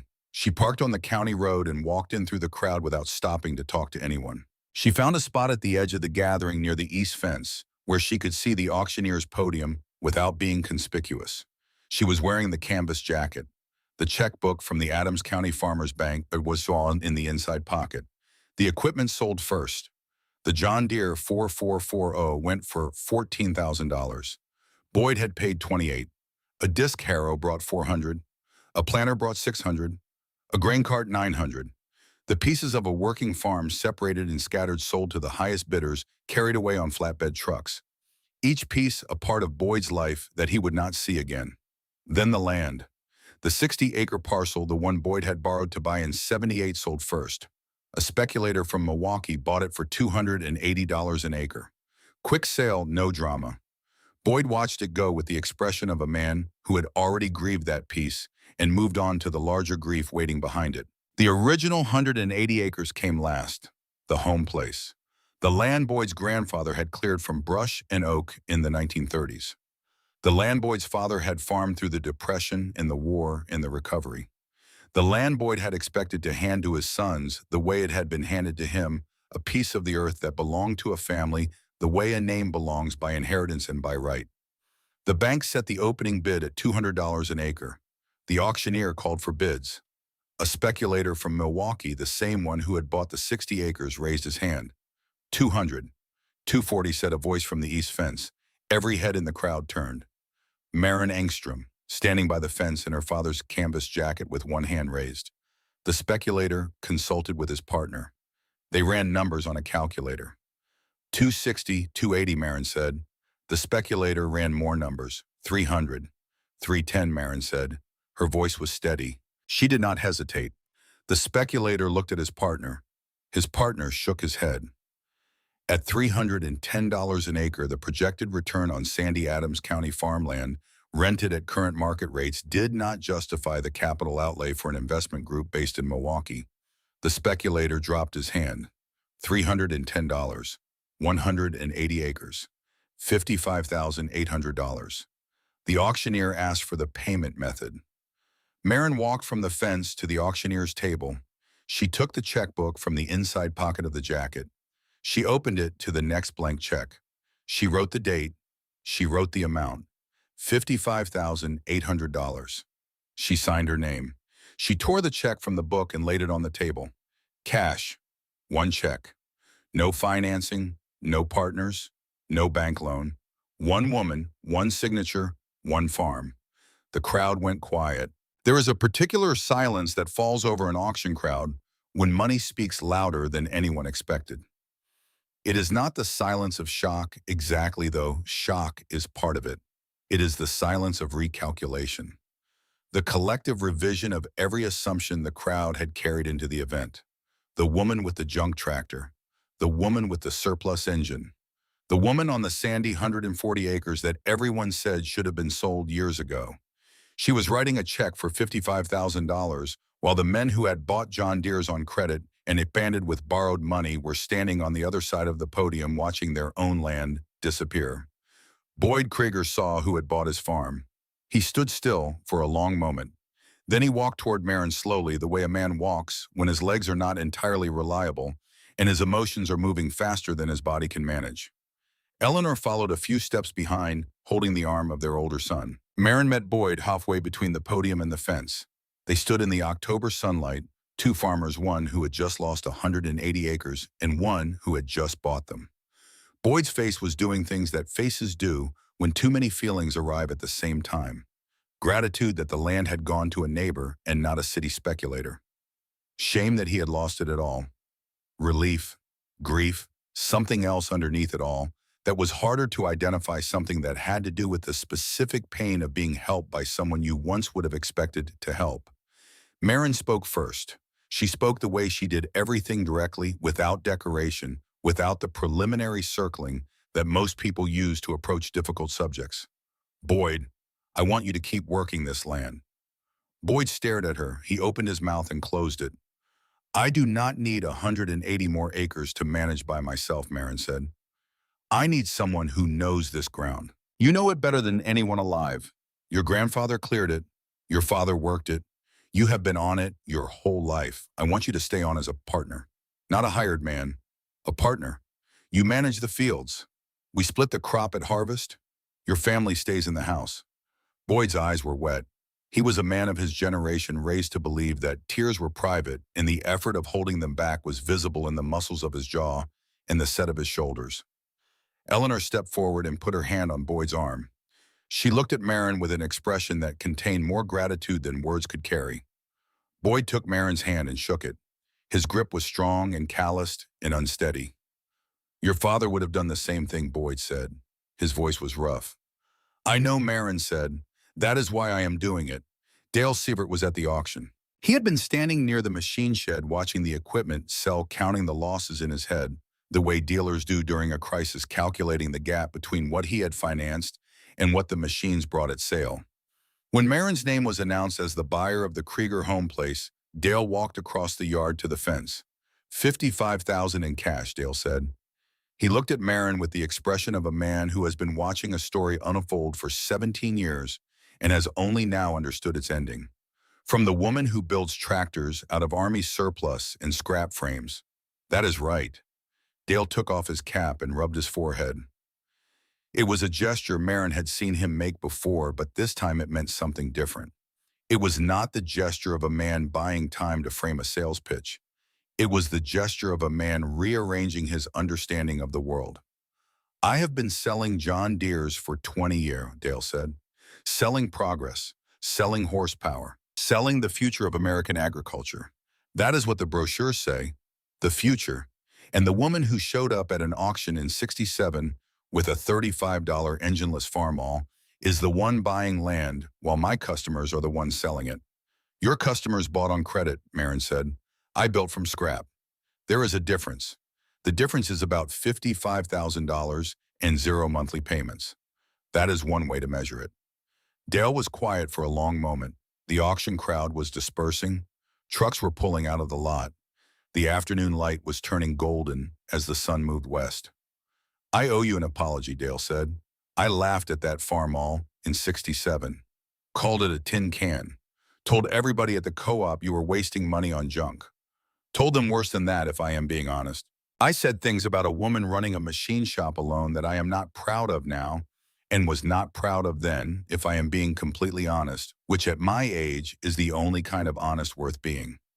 You sent me customers in '76, Marin said. I remember that, the least I could do. By '75, I knew the quality of your work was better than anything coming off my lot. Took me a few years to admit it out loud, but I knew it. Your adapter plate work, your welding, your whole approach, it was beyond what the factories were doing, and you learned it from Gunnar. Yes, Gunnar was the best machinist I ever met, and I have been around machinery my whole life. They shook hands, the dealer and the builder, the man who sold new machines and the woman who made impossible ones.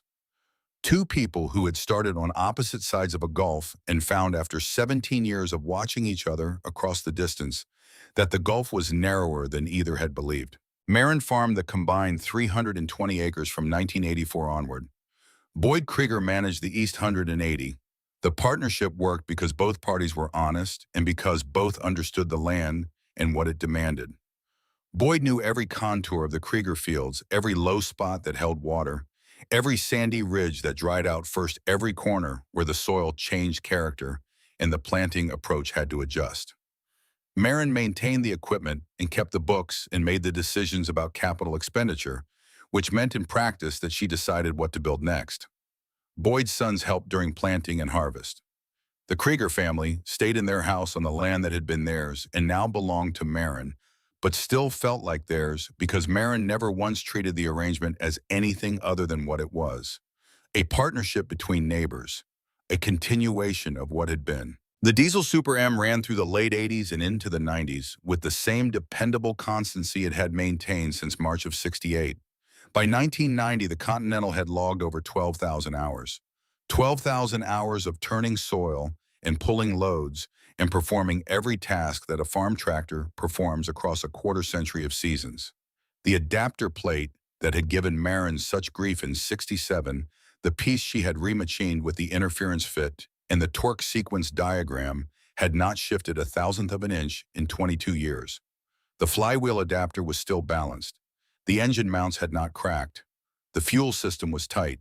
The cooling system functioned. Every bridge she had built between the Continental diesel and the farmall frame was intact because every bridge had been built to tolerances that anticipated decades, not seasons. In 1994, Marin was 56. Her son Eli was 24. He had grown up in Gunnar's workshop the way Marin had grown up in it, learning the lathe from the time his hands were large enough to grip the cross-slide handle. He had his grandfather's aptitude for metal and his mother's patience with the measuring instruments. He understood machines the way the Engstrom family had always understood them, not as products to be purchased, but as systems to be imagined and built and improved. Marin handed the farming operation to Eli that spring. Not because she was unable to continue. Her hands were steady, her mind was sharp. The work was still in her. But she understood the way Gunnar had understood that knowledge must be passed or it dies. The workshop and the tools and the skills they represented were not possessions to be hoarded. They were a current to be carried forward. Eli was ready. The farm was ready. The transfer was as natural as the changing of a season. In the summer of 1998, the Adams County Historical Society contacted Marin about displaying the diesel farmall Super M at the county fair. Marin agreed. She had one condition. The display had to include a sign explaining the cost. The sign was made of painted plywood 3 feet by 4 feet with lettering done by a sign painter from Adams, who still practiced the trade by hand. It read 1952, Farmall Super M diesel conversion. Tractor frame $35. Continental CD 193 diesel engine, military surplus $85. Adapter plate mounts, hardware $40. Total cost $160. Hours logged 18,000 plus. Performance 58 horsepower, 4-bottom plow capacity. Status still in daily farm use. Below that in smaller lettering. Built by Maren Engstrom in her father's workshop, winter 1967 to 68. Gunnar Engstrom, master machinist, 1903 to 1965. Maren stood by the display all day. She stood the way she did everything quietly without seeking attention, without narrating the story to every passerby. The tractor told its own story. The numbers on the sign told another. People approached, read the sign, looked at the tractor, and either walked on or stayed. The ones who stayed were mostly older men. Farmers in their 60s and 70s who had lived through the era the tractor represented. Men who remembered the surplus sales at Fort McCoy and the farm crisis of the 80s and the auctions that had claimed their neighbors' land. They stood in front of the display and looked at the numbers and ran the calculations in their heads and said very little because the calculations did not require commentary. $160, 18,000 hours, still running. The numbers were their own argument. Some of these men remembered the jokes from '67.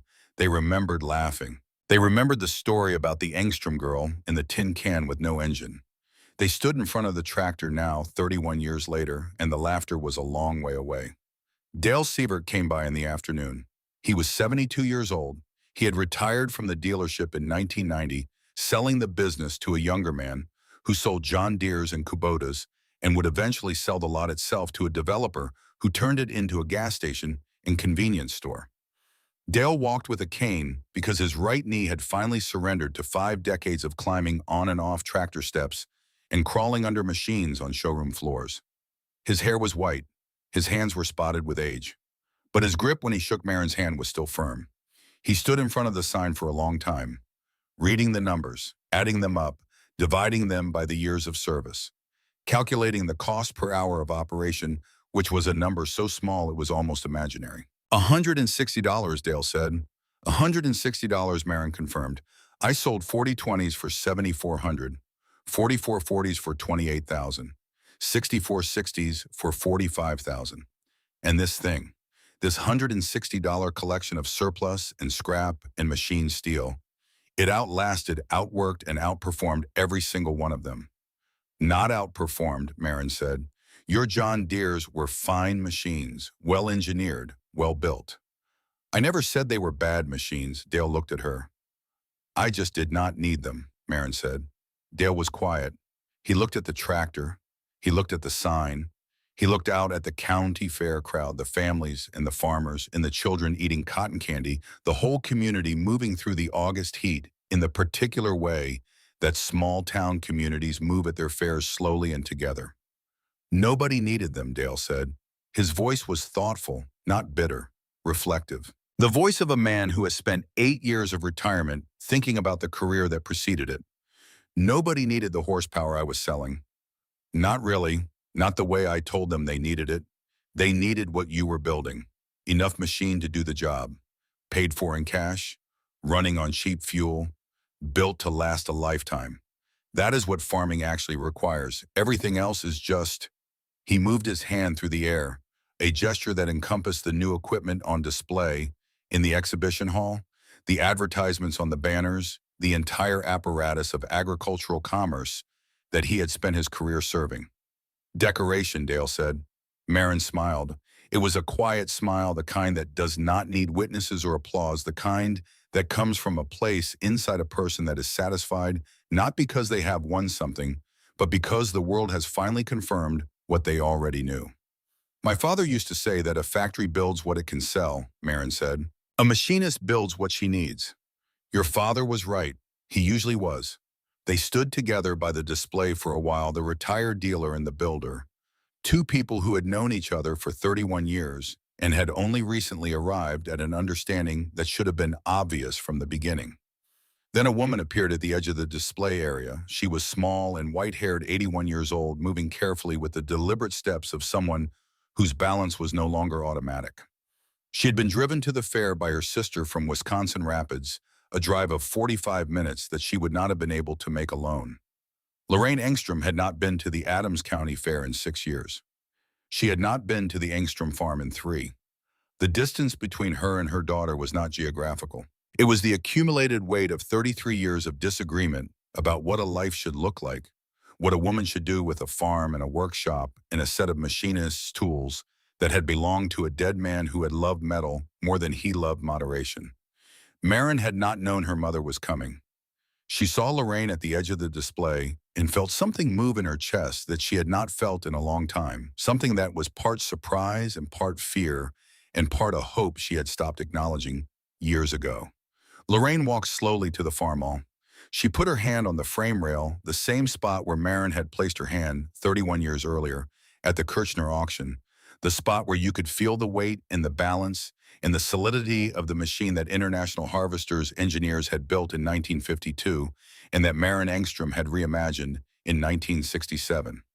Lorraine looked at the engine under the open hood. She would not have known a Continental CD193 from any other engine. She had never understood the machines or the shop or the hours Gunnar spent there or the hours Marin continued to spend there after Gunnar was gone. She had understood only that the shop took her husband and then took her daughter, and that the taking had felt to her like a kind of loss that no precision could compensate. She looked at the sign. She read the numbers. She read the words at the bottom. Gunnar Engstrom, Master Machinist, 1903 to 1965. She stood there. The fair crowd moved around her like water around a stone. Dale Sievert stepped quietly back, understanding without being told that this moment was not his. When Lorraine spoke, her voice was thin and steady, the voice of a woman who had been carrying something for a very long time and was about to set it down. Your father would be so proud of you, Marin. 6 words. In 33 years since Gunnar's death, through the arguments about selling the farm, through the long silences, through the phone calls that always ended the same way, through the years of loving each other across a gap, neither of them knew how to close. Lorraine had never said those words. She had never acknowledged that Marin's choice to stay on the farm and build in the shop and live by Gunnar's philosophy was anything other than a mistake, a stubbornness, a grief that had hardened into habit. Now she was saying it, standing in front of the machine that proved it. Marin put her arm around her mother's shoulders. Lorraine leaned into her daughter the way people lean into something solid when they are tired of standing alone. They stood together in front of the tractor that Gunnar Engstrom had imagined but never built. The tractor his daughter had constructed from his blueprint in his workshop with his tools during a winter so cold the metal stung her hands. The tractor that had plowed and hauled and endured for 30 years on an adapter plate, machined by a woman who was 29 and alone and determined to finish what her father had started. For a moment, the 3 of them were together. The machinist who had drawn the blueprint, the wife who had loved him without understanding him, the daughter who had understood him completely and built the proof. I know, Mama, Marin said. I know he would be. Eli Engstrom farms the 320 acres now. Boyd Krieger's sons work alongside him. The partnership their mother arranged in '84 still functioning 30 years later, held together by the same forces that hold all good arrangements together. Honesty, shared work, the memory of a handshake in an auction yard on an October afternoon. Eli's son is 16. He is learning to run the lathe. He comes to the workshop after school, and on weekends, the way Marin came to it as a child, the way children are drawn to places where adults do real work with real tools on real materials. He is learning to read a micrometer. He is learning to hear the sound a lathe makes when the cut is right. He is learning that 1,000th of an inch is not an abstraction, but a physical reality, something you can feel under your fingertips, something that matters. 3 generations of Engstrom machinists, each one building what the factory would not, each one fixing what the dealers could not, each one carrying forward the knowledge that Gunnar brought from Stuttgart in 1928, the knowledge that metal can be shaped by anyone who is willing to learn how, and that the machines of the world are not finished products, but starting points for anyone with the skill and the patience and the courage to reimagine them. The Continental CD193 diesel has logged over 18,000 hours on Marin's adapter plate, 18,000 hours of service from an engine the Army declared surplus, and a frame the auctioneer almost did not bother to list. The engine starts on the second or third crank, winter and summer, the same dependable growl it has produced since March of 1968. The adapter plate has not shifted. The flywheel adapter is still balanced. The engine mounts have not cracked. Gunner's workshop is still standing. The lathe still runs true. The Bridgeport still cuts to 1,000th. The blueprint is still pinned to the wall above the milling machine. Gunner's precise mechanical pencil, lines still legible after 3 decades, the dimensions still accurate, the vision still clear. Next to the blueprint taped to the same wall is the torque sequence diagram Marin made in September of '67 after the adapter plate shifted and the project nearly failed. 2 pieces of paper, side by side, one from the father who designed the machine, one from the daughter who built it and fixed it and drove it for 30 years. The factory builds what it can sell. The machinist builds what she needs. $160, an Army engine, a machinist's daughter. They laughed when she bought a tractor with no engine. What she put inside it was her father's blueprint, her own hands, and the understanding that a machine is never dead as long as someone knows how to imagine what it could become. Everything else was just decoration.